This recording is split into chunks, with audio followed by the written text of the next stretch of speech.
Podcast Movendo-se, com Éder Monteiro. Muito bem, mais um episódio do podcast Movendo-se. E eu sempre tenho falado para vocês que eu não trago qualquer convidado ou convidada. A pessoa que vai conversar com a gente hoje, que vai bater um papo com a gente, é uma pessoa que, como sempre, eu admiro. Trago pessoas que eu admiro, que já trabalhei junto ou não, mas que tenho uma admiração. E as mulheres que têm vindo para esse podcast são minimamente mulheres que fazem acontecer. E essa pessoa é uma pessoa que definitivamente faz muito acontecer. Lívia Marques. Lívia, muito obrigado pela tua disponibilidade. Eu tirei a Lívia cedo de casa. Eu falei, Lívia, vamos tomar um café da manhã comigo, chovendo. E aí ela falou, topo. E eu gosto de gente assim, gente que você fala, bora, né? Não tem tempo ruim. E ela topou na hora, tá aqui comigo pra gente bater um papo e vai contar aqui quais são os segredos, por exemplo, de como é que uma bailarina do Teatro Municipal se torna uma executiva de multinacional, todos os percalços e as dores, os amores na carreira. Então, Lívia, obrigado de novo, seja bem-vinda a esse podcast que está começando agora a história dele, e que bom que você está fazendo parte dessa história.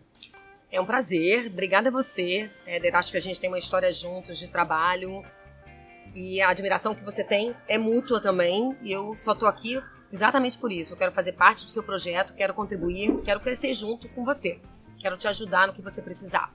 Maravilha, Lívia. Se você tivesse que resumir a Lívia em 1 minuto, eu dou uns segundos aí de lambuja pra você, mas se você tivesse que fazer um resumo sobre você em 1 minuto. Essa pergunta é bem difícil, porque eu acho que resumir qualquer ser humano em 1 minuto, mas vamos lá. Acho que a Lívia aprendeu desde cedo a ter escolhas que gerassem prazer nela. Escolhas profissionais e escolhas pessoais.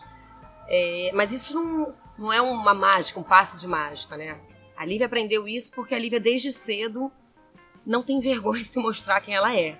Desde cedo entendeu que ser vulnerável era algo da personalidade dela e que ela tinha que aprender a conviver com isso. A Lívia é uma pessoa que gosta de se colocar no lugar do outro. Já paguei um preço muito alto por ser muito autêntica e muito espontânea, mas, de novo, eu acho que essa espontaneidade que trilhou, que me fez conseguir me mover de bailarina para executiva. A leveza faz parte do meu ser, de preferência eu tô na vida para conseguir emocionar as pessoas. Fazer rir, se fizer chorar também tá tudo bem, mas eu quero conexão. Você é uma pessoa muito autêntica, né, Lívia? Você estava falando aí sobre autenticidade, e acho que ao mesmo tempo que você é autêntica, você é sensível, e emoção é uma coisa que tá muito... é uma característica muito forte tua, né? Começou dentro de uma carreira, né, de bailarina, de arte, de emoção, de sensibilidade, e foi migrando para um mundo completamente diferente, né?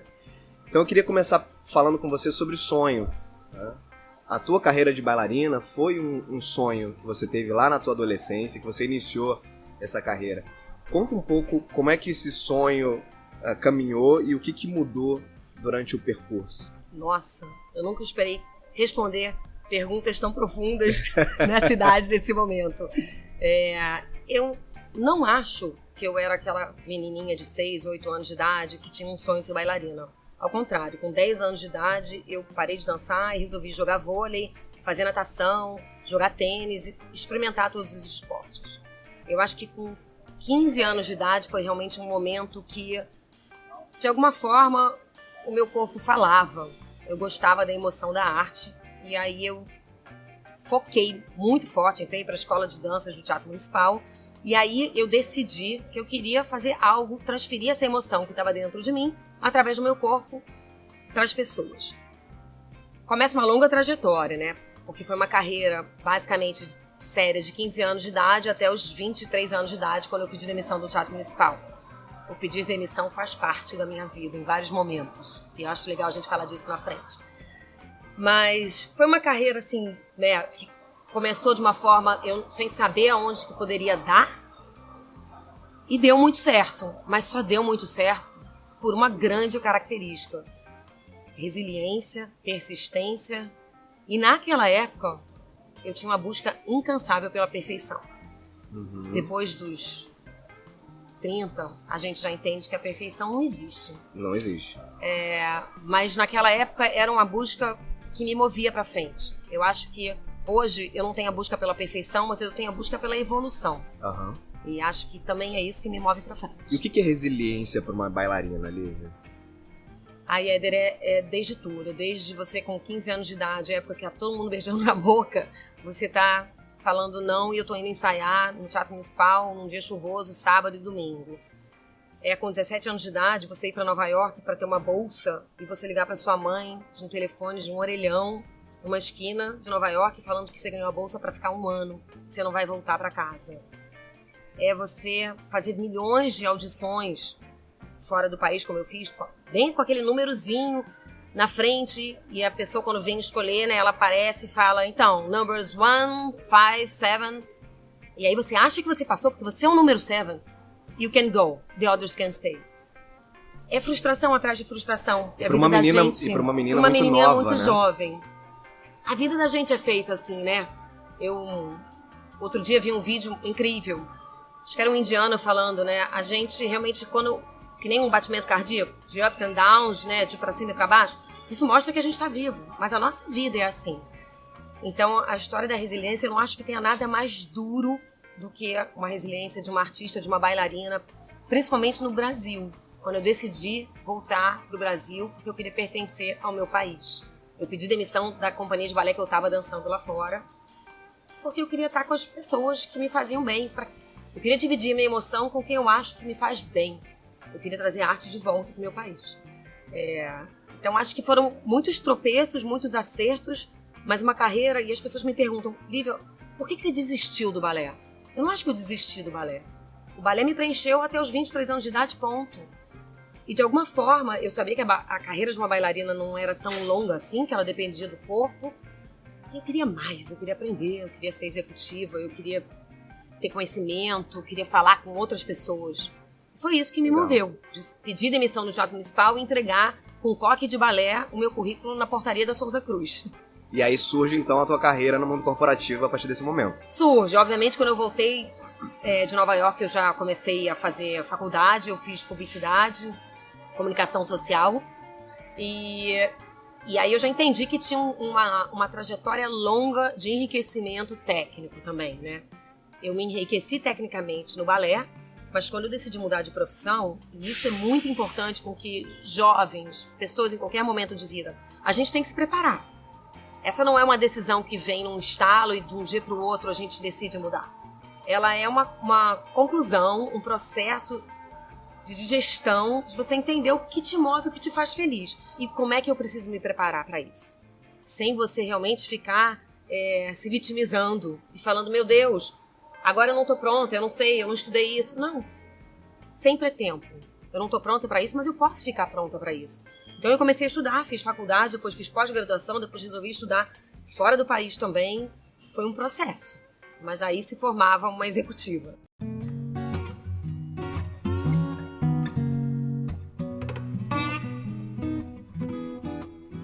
E Lívia, você então começou essa tua trajetória executiva e muita gente tem um planejamento muito claro do que quer fazer dentro de uma carreira corporativa, dentro de uma organização.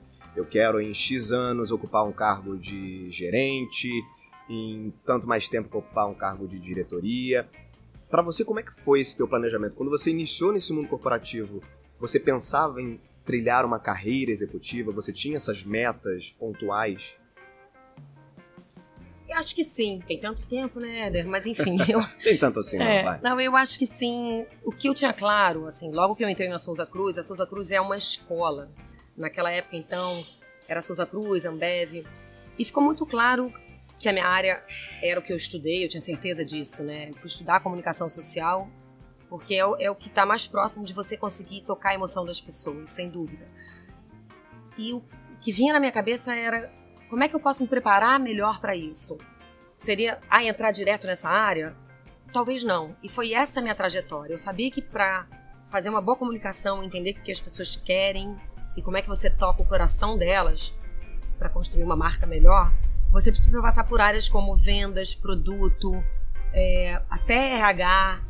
Então isso foi muito rico a Souza Cruz me deu esse entendimento de: entendemos, você quer trabalhar com marca, mas para isso você precisa se preparar nessas áreas. E foi assim que eu me desenvolvi. Acho que nesse momento eu também entendi que eu era protagonista da minha história.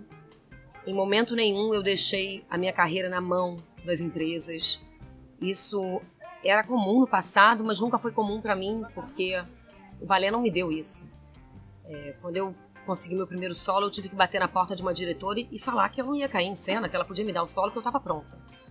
Ai, se eu caísse em cena, ainda bem que eu não caí em cena. Mas, então, acho que foi desenhado no seguinte momento: eu quero trabalhar com comunicação. O que eu preciso fazer para isso e para ser uma das melhores em comunicação? Porque aí é a minha essência, Éder. Eu quero ser bem preparada.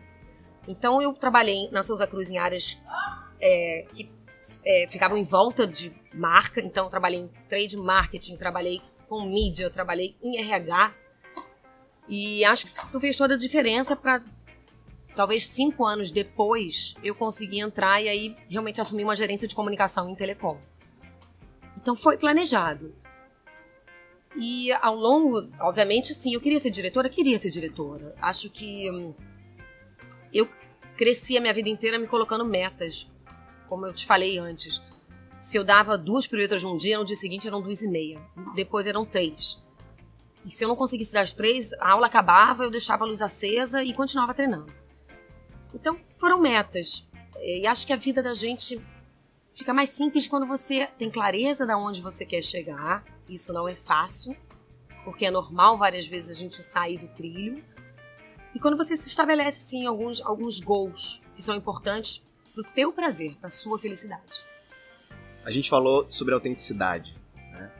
E eu queria entender de você, Lívia, como é que o excesso, talvez, de autenticidade, porque você é uma pessoa muito autêntica, muito clara, não tem papas na língua, né? Não tem milindre com você. Você acha que o excesso de autenticidade em algum momento na tua carreira, ele favoreceu, ele atrapalhou? Eu acho que eu precisei desenhar melhor, tirar as arestas. Eu acho que ele favoreceu muitas vezes. Eu vou dar um exemplo que eu lembrei agora muito bacana de como foi eu entrando na Souza Cruz. Eu não tinha experiência, eu tinha a faculdade apenas. E a pessoa que era o meu gestor, que foi um grande mentor na minha vida, me perguntou, eu era para ser estagiária, me perguntou: mas você sabe mexer em Word? Word? Aprendo em um dia. E Excel? Excel? 2 dias. E PowerPoint? Eu falei: vamos lá, gente, nome composto eu aprendo em 4 dias e não se fala mais nisso. Então, acho que isso foi uma resposta muito autêntica e que foi o que me fez entrar na Souza Cruz. Mas ao longo da minha evolução, e quanto mais alto, e quanto mais gestão você tem, quanto mais gente você tem para liderar, eu acho que você precisa ir moderando esse nível de autenticidade. Mas uma coisa que nunca vai sair de dentro de mim é o nível de transparência. Eu acredito que a autenticidade dá leveza para os ambientes. Eu acho que você, sendo verdadeira e transparente, facilita muito a vida dentro de uma corporação, dentro de uma empresa. Então isso eu não mudo e nem conseguiria. Autenticidade, transparência. Outro dia eu estava conversando sobre isso em algum outro podcast, falando justamente que muito profissional, por não ter autenticidade, ou por... não é que não tenha transparência, mas tem muito receio, medo de expor isso, né, para fora, acaba ficando escondido dentro da organização, né? E você sempre foi uma pessoa, para mim, muito transparente, e todo mundo na empresa... Quem é a Lívia, né? Não só por conta da tua a posição dentro da companhia, que era uma posição de destaque. Poxa, você era diretora nacional de comunicação e publicidade de uma baita multinacional. Mas, independente disso, você era uma pessoa, e é uma pessoa, que consegue transitar, consegue circular, consegue conversar com todo mundo, de todos os níveis. E tem muita gente que tem dificuldade nisso, né? E aí eu queria emendar numa questão, que é uma questão que eu tenho estudado muito, Lívia, que é a inteligência emocional dentro do ambiente organizacional. Quando você para pensar em inteligência emocional, na tua visão, quão importante isso é para a carreira, não só para a sua, mas para a carreira de qualquer pessoa? Vamos ser franco? Acho que eu só cheguei onde eu cheguei porque eu tive uma certa sensibilidade, vulnerabilidade e inteligência emocional. Sem dúvida. Eu acho que são pessoas. Uma empresa é feita por pessoas, né? A gente sempre fala sobre isso. No final tem uma marca ali representando, mas o dia a dia tem que ser bom. Então você tem que se permitir, sim, realmente ter a sensibilidade de se colocar no lugar do outro. Então, por onde passa a inteligência emocional para mim, eu acho que realmente você ter empatia. Eu entrava nos ambientes de trabalho, e talvez por ter sido bailarina, por ter dançado em corpo de baile, por saber que eu não podia levantar o braço mais alto do que todo mundo, porque ali não era o que importava, não era o indivíduo, mas sim o grupo. Então talvez isso tenha me dado muita riqueza de chegar num ambiente e primeiro saber ouvir do que falar, entender o que aquela pessoa está construindo ali, se eu posso construir junto, entender se a pessoa está num dia pior ou num dia melhor. Todos temos dias piores. Eu tenho certeza que o que me trouxe, o que vai me levar para frente na vida ainda é empatia. Tem pessoas que às vezes eu converso e no tom da resposta e no tom do posicionamento eu já sinto que a pessoa não está bem. E aí eu tento me colocar no lugar dela e tem horas que não é para você continuar essa conversa mesmo. Então eu acho que quando você olha para a educação também, né? As escolas hoje já entenderam isso. Como é que a gente consegue desenvolver e melhorar isso já nos nossos filhos? Sim. Explicar que é normal você ter ciúmes, que é normal você se sentir medo, raiva, angústia. Um exemplo que eu queria dar aqui minha filha faz ginástica olímpica e teve uma vez que ela estava com febre e ela falou que não queria ir na apresentação, uma apresentação para todo mundo, no Flamengo. E aí eu falei, mas Nina, ok, você tá com febre, melhor não ir mesmo. E ela começou a chorar, foi pro quarto dela, eu falei, amor, a gente não controla a febre. Não é isso, mãe. Eu não quero ir porque eu vou ter que ser perfeita. E eu não quero ser perfeita. Olha. E eu te juro que eu nunca falei isso pra ela na minha vida, porque se nunca tem uma exigiu coisa... isso dela. Não, se tem uma coisa que a bailarina aprende é realmente não exigir isso dos outros. Mas a minha resposta pra ela foi, Nina, você não precisa ser perfeita, mas você sim tem que se divertir. Você tem que ter prazer. Se você tiver prazer na hora que você estiver lá, tá feito, tá entregue. Eu acho que a inteligência emocional passa muito de você conhecer seus medos, não ter vergonha, né, de expor eles. Não precisa expor para todo mundo. Sim. É aí que mora o limite, né? Lívia, você precisou arredondar a sua autenticidade? Precisei. Porque nem todo mundo precisava saber. Eu tinha medo de... vou dar o exemplo do balé que é mais fácil, mas de ser carregada por um bailarino no alto com uma mão só. Eu tinha medo. Eu achava que o cara não ia me aguentar. E mesmo assim pesando, sei lá, muito pouco. Então eu acho que as pessoas não precisam conhecer tudo, mas você precisa conhecer. Por uma única razão. Para você conseguir trabalhar esses medos. Porque é através deles que a gente vai evoluindo, né, e ser uma pessoa melhor. Então, voltando para a educação, hoje as escolas já trabalham isso nas crianças, assim. É normal a gente ter raiva? É normal. Somos todos seres humanos. E quanto mais rápido a gente aceita isso e a gente não anula ser vulnerável, mais rápido você tem realmente a resposta do que vai te dar prazer. Porque junto com a vulnerabilidade também vem a alegria, vem o amor, vem a empatia, vem os sentimentos bons da vida. Então eu costumava muito ouvir, nossa, a Lívia quando tá triste, ela tá triste mesmo, e dá pra ver na cara dela. É verdade, eu não tenho vergonha de mostrar isso. E a Lívia quando tá feliz, ela contagia o ambiente. Eu sou assim, eu gosto de ser assim. Mas eu acho que também tem limites, né? Quando você falou de arredondar, é isso. A gente não precisa mostrar tudo pra todo mundo, mas a gente tem que conhecer o que é isso tudo dentro da gente.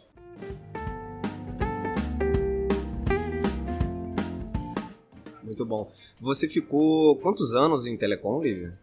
Foram... Dá uma vergonha de falar quantos anos. São mais de 20 anos de carreira profissional, dos quais 15 em telecom em momentos diferentes, né? E eu acho que telecom, antes que você me pergunte, né? Como é que uma bailarina foi trabalhar em telecom e se tornar uma diretora num ambiente extremamente masculino? A questão de ser masculino ou não nunca foi uma questão pra mim, talvez porque eu tenha vindo de um ambiente muito feminino do balé. Podia ter sido uma questão fundamental. Verdade.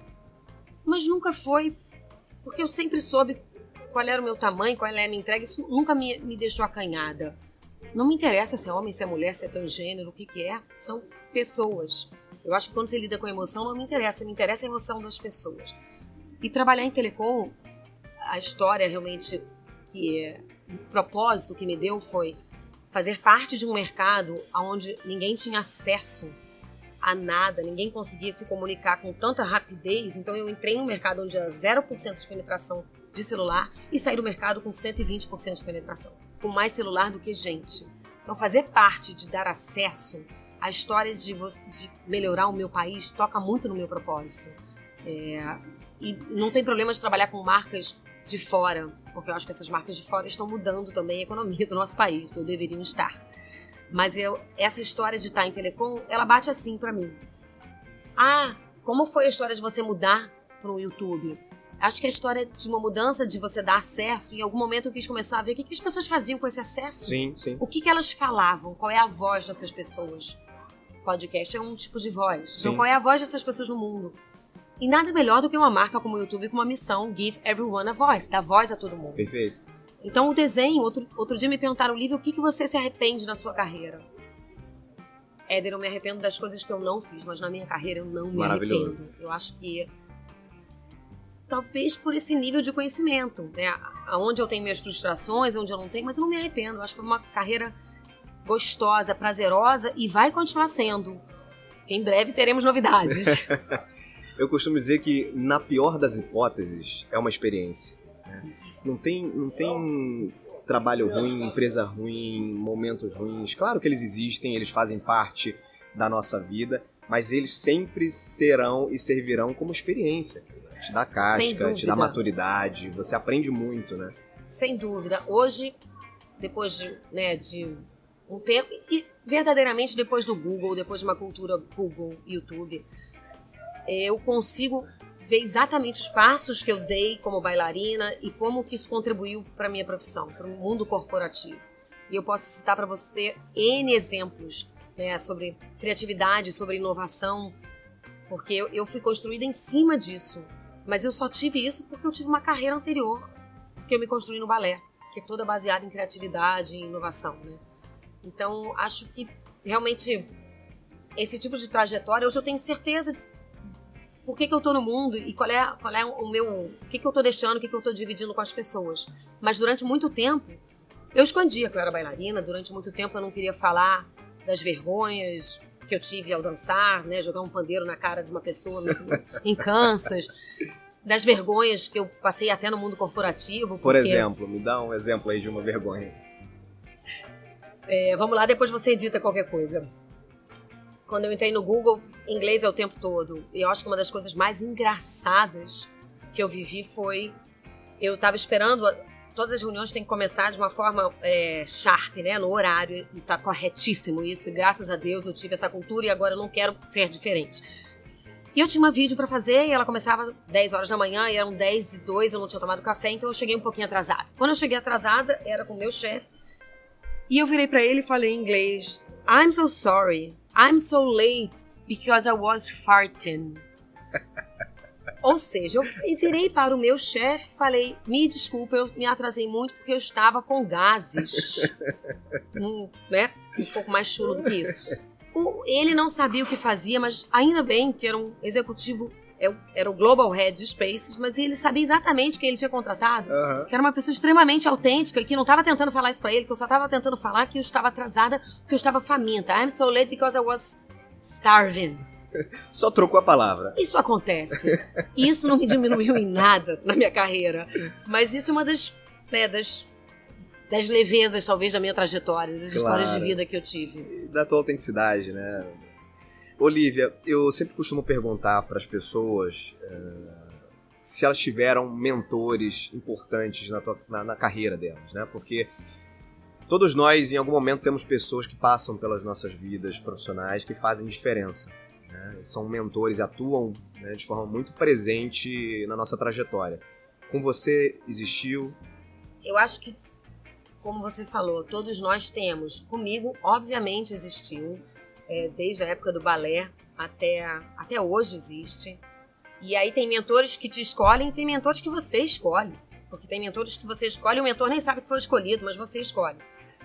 Mas acho que eu gostaria de começar citando a minha primeira mentora, que foi a Nora Esteves. Foi a minha primeira bailarina do Teatro Municipal. E se não fosse ela, eu não tinha me tornado bailarina. Por que isso? Porque ela exigia mais de mim, porque ela sabia que eu podia dar mais, porque a cada aula ela falava: não tá bom, vamos melhorar. Mas não é não tá bom, melhora. Não tá bom, vamos melhorar. Vamos juntas melhorar. E depois dela, obviamente, no mundo corporativo, eu tive pessoas excepcionais. Como, por exemplo, e aí já puxando um pouco a história, né, da TIM, eu tive o Rogério Takanagi, eu tive o Roger Soler, eu tive o Christopher Montenegro, que foi da Souza Cruz, e a pessoa que me escolheu foi a pessoa que soube entender que aquela bailarina poderia se transformar numa executiva. E eu acho que pra mim esse cara é um gênio. Sensacional. E, então, tive a Patrícia Alfiero, que você bem conhece. Eu acho que são pessoas que em algum momento te ajudam a olhar ali o teu próximo passo, te ajudam a te colocar no trilho, seja para fazer bem para a empresa, como para fazer bem para sua carreira. Mas eu acho que a nossa principal, meu principal mentor, assim, tem que ser eu mesma, né? A gente tem que ter isso nas nossas mãos e entender quem é que pode me dar agora esse tipo de conhecimento, esse tipo de informação. E como eu falei, às vezes a pessoa nem sabe que você ou escolheu como mentor, mas às vezes ele se tornou um mentor. Então eu acho que a vida é feita por cocriações, compartilhamentos de forma generosa. Eu só acredito nisso. Volto a falar, eu fui uma bailarina prioritariamente de corpo de baile. E isso faz com que você tenha um entendimento de grupo muito maior. O indivíduo, em algum momento, vai se sobressair. Você mesmo falou, Lívia, as pessoas te conheciam, né? Você sabia, as pessoas, não pela sua posição, mas pelo que você é. Sim, mas eu só sou o que eu sou pelas pessoas que estão à minha volta. E aí a gente pode falar um pouco de pertencimento, né? Eu pertenci ao mundo do balé e eu sei que eu carrego essa arte no meu corpo diariamente. Porque o balé, talvez diferente de todas as artes, é algo que você vê na fala, na postura, no andar. E eu tenho certeza que todo ser humano está nesse mundo para pertencer. A gente quer pertencer a algum lugar. Então, isso é muito importante, né? Cada indivíduo entender o que vai fazer ele mais feliz e aonde que ele vai se sentir pertencendo, com mais conexões. A gente só tá nesse mundo porque a gente quer se conectar com o outro. É óbvio que tem pessoas mais fechadas, mais tímidas, mas o que vale da vida é essa troca de experiência, a troca de conexão, essa conversa que a gente está tendo aqui. Sem dúvida. Sua dica para quem nesse momento não está se sentindo pertencendo a uma empresa, a uma organização, a uma cultura? Calma, respira. E acho que primeira dica, pensa no que te faz feliz. É muito importante. Mas o que me faz feliz não me dá dinheiro. Vai dar. Vai dar dinheiro porque você faz melhor o que te faz feliz. Isso é comprovado, isso é fato. Então, acho que o primeiro passo para jovens, para pessoas já maduras que querem mudar de carreira ou que não estão felizes, o que te move? O que te faz bem? Vamos resolver. Primeiro passo é vamos resolver. Vamos parar de história para cá, história para lá, eu não consigo. Não. Você não consegue porque você é responsável pela sua própria vida. Então, como é que você começa a tentar achar uma solução para isso? O que é preciso? O que te move é trabalhar com muita gente, num ambiente com várias pessoas X, Y, Z. O que te move é trabalhar num ambiente mais tecnológico, de tecnologia, sozinho. O que te move é, como no meu caso, ver a emoção das pessoas sendo tocada de alguma forma. A gente tem que encontrar realmente o que te move, qual é o teu propósito. E essa é a principal resposta. Isso já é tão falado hoje em dia, já se tornou até um clichê. Mas eu acho que muita gente, quando você está no meio do seu trabalho, engolido pela máquina, que a gente costuma falar, com milhões de tarefas e tem que entregar, você não se dá esse tempo. Então, como é que uma pessoa consegue trabalhar a criatividade dentro dela? Pausa. A gente precisa de pausa na vida. Perfeito. A gente acessa esse celular mais de 150 vezes por dia. A gente tem uma entrega de informações brutal. A gente troca de tarefas no nosso computador mais de 650 vezes por dia. O mundo tá como tá. E a gente não vai mudar. Não é para o mundo que eu quero saltar. Não é isso. Vamos tentar entender como é que a gente continua nesse mundo de uma forma um pouco mais sensata e mais adequada para você. Cada um tem uma fórmula. Outro dia me perguntaram qual é a atitude que a gente tem que ter num mundo como esse. E eu, de forma muito rápida, tive que pensar, a atitude é muito pessoal. A atitude que eu precisei ter ao longo da minha carreira foi vencer os meus medos. O medo de ser pendurada por um bailarino, o medo de não dar conta, de me sentir a fraude, né? Porque esse é a síndrome da fraude, quando você assume uma posição muito alta, você acha que você não é capaz. Isso é perfeitamente normal. Mas eu não sei qual é o caso da pessoa que me perguntou, mas o importante é que você tenha alguma atitude. atitude para entender até qual é o seu medo. O que te paralisa? Se você não sabe o que te move, começa pelo que te paralisa. E isso eu acho que é a resposta para o universo de hoje. Né? Assim, o ócio traz um pouco dessa pausa. Começa a fazer outras coisas que te fazem bem. O insight vem. Ele vem em momentos que você está realmente, talvez no seu momento.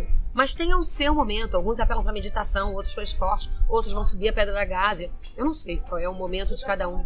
Mas é o seu momento. Eu acho que as pessoas precisam disso em mente. Se a gente olhar as grandes marcas hoje, as tech companies, finalmente já começam a falar de o mundo é feito para sentir, para você trocar de forma presencial. Para um pouco, para de postar. Vamos viver um pouco esse momento presente. Então, o Facebook já fala isso, o Instagram já fala isso, né? As pessoas vão para o show e ficam com o celular filmando. E não aproveita o show, né? E que memória você vai ter? Que emoção você ver um vídeo vai te dar? É muito diferente, porque a emoção ela é feita de tato, olfato, audição, dos nossos 5 sentidos. Então, a gente não pode perder isso, né? As pessoas estão esquecendo, sim, desse momento presente. Eu não venho nem falar de fake news, mas o que eu estou falando vamos tentar voltar a entender o que traz memória pra gente. E com o passar dos anos, né, Éder? Eu tô bem longe disso, mas com 90 anos eu tenho certeza que o que eu vou ficar é revivendo as minhas memórias. Claro. E querendo dividir o meu conhecimento. E que memórias eu vou ter se as coisas são todas, né, se eu não tô sentindo as coisas?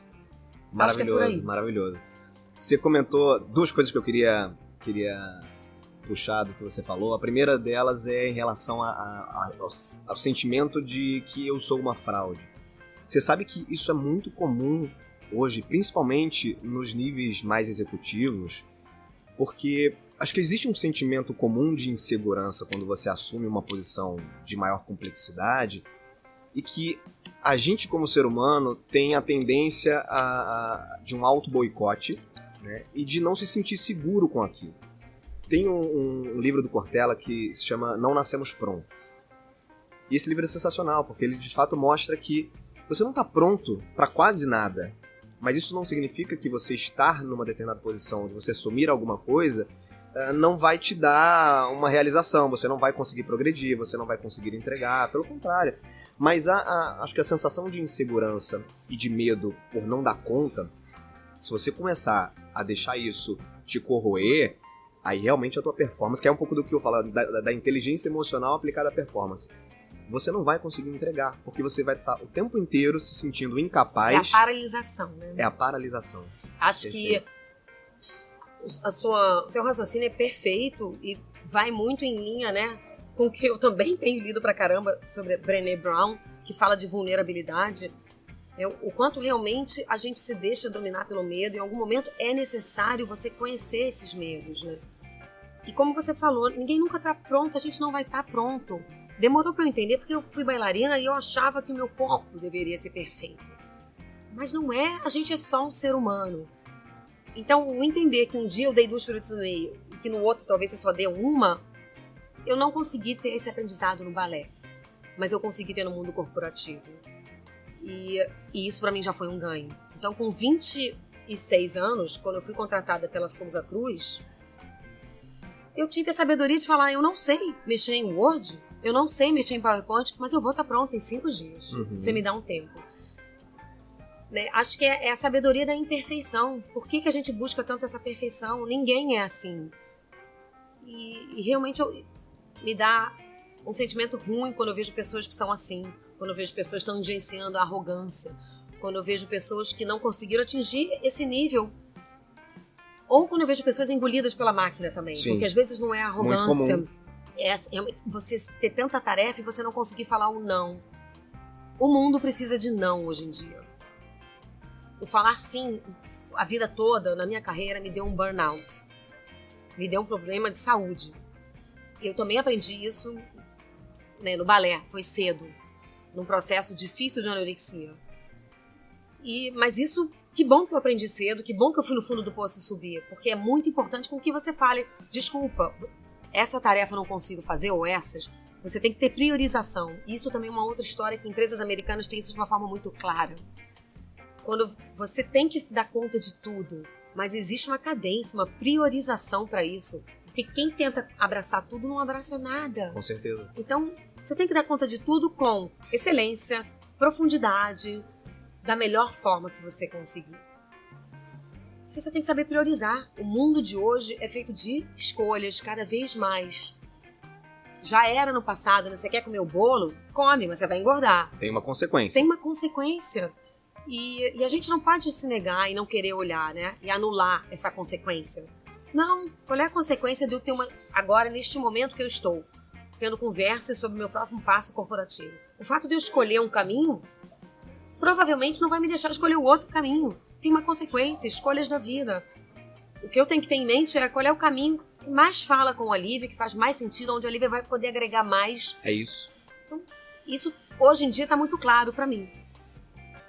E é muito difícil ter essa clareza, né, Lívia? Exige um nível de autoconhecimento, exige um nível de maturidade, de percepção, de leitura de você mesma, para que você consiga entender o que é bom para mim, qual é o caminho que de fato me realiza, me satisfaz e o que eu não quero. Isso. Né? Começar com o que eu não quero. Ponto. Isso aqui para mim não serve. Vamos focar então nas opções que me servem, Isso que aí. falam comigo, né? E isso pode ser exercitado desde cedo, né? Eu acho que, obviamente, tem gerações X, Z, todas com muitos nãos, mas eu de verdade acredito que o não tem que ser exercitado, mas com profundidade, né? Não é não porque não quero, não. Não, com profundidade. Por que isso não me serve? É difícil se autoconhecer, é duro. E eu acho que esse meu processo ele se deu muito mais fora de um consultório de um psicólogo e no meu dia a dia de trabalho. Se deu muito mais com os outros, se deu muito mais com o meu time. O quanto um time não ensina pra gente, o quanto a gente não aprende com um time. Né? Os gestores têm que se lembrar disso. A gente só é o que a gente é pelo time que a gente tem. O quanto estagiários já não me deram um tapa com luva de pelica.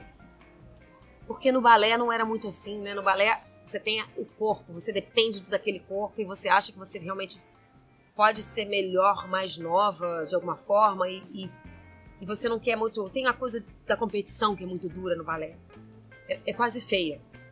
E eu acho que o que o mundo corporativo tem, que é uma beleza e que pode ser bom, é que você tem troca de forma generosa. Você pode ter essa troca. Você só vai ser melhor se você ouvir o outro, se você ouvir o seu time. Com certeza o seu time sabe mais do que você, porque ele vê bem menos coisa e em mais profundidade. Então, por que não? É verdade. Então, acho que é um mergulho, sim, que tem que ser dado desde cedo nesse processo de autoconhecimento. As escolas têm que estar aliadas para isso, né? Estudar as emoções das crianças. Isso tem que ser falado em faculdade.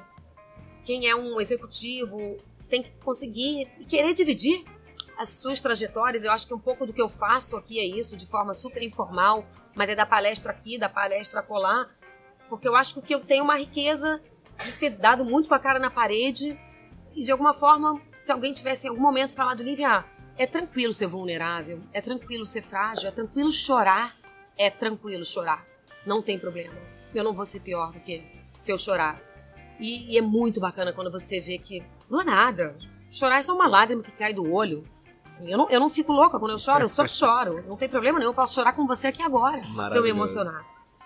E isso várias vezes me deixava pré-ocupada de coisas que eu não precisava ficar pré-ocupada.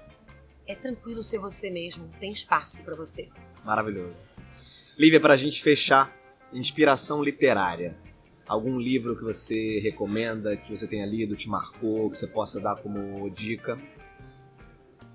De verdade, eu acho que se eu tivesse visto coisas sobre Brené Brown há mais tempo na minha vida, teria sido mais fácil. Então, ela escreveu um livro, A Arte da Imperfeição. Acho que é válido.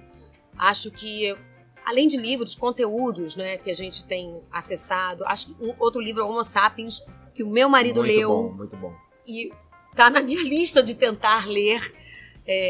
Mas o Dani diz que foi mudança de vida para ele. Então e o Dani é um dentista, e eu acho super importante como é que livros, conteúdos diferentes tocam pessoas diferentes. E acho que é isso, a busca, mais do que só um livro, né? A busca do conteúdo, né? O que te move? Qualquer mídia, né? Reserva um tempo. Esse podcast, reserva um tempo para ouvir, para se dar o direito de ouvir. Porque isso é evolução, isso é aprendizado. São pessoas querendo dividir histórias, engraçadas ou não, e tem muitas outras, mas são histórias que podem ajudar o outro.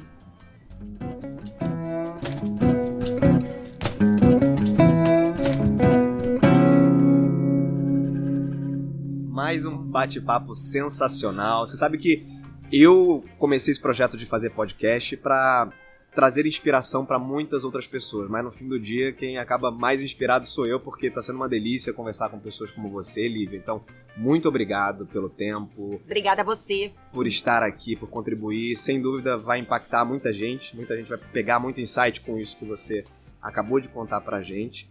E, de novo, tem algumas pessoas me perguntando como é que fazem para entrar em contato, pedirem, enfim, indicarem pessoas, fazerem críticas, sugestões. Tem um endereço de e-mail que é eder.monteiro@movendo-se.com.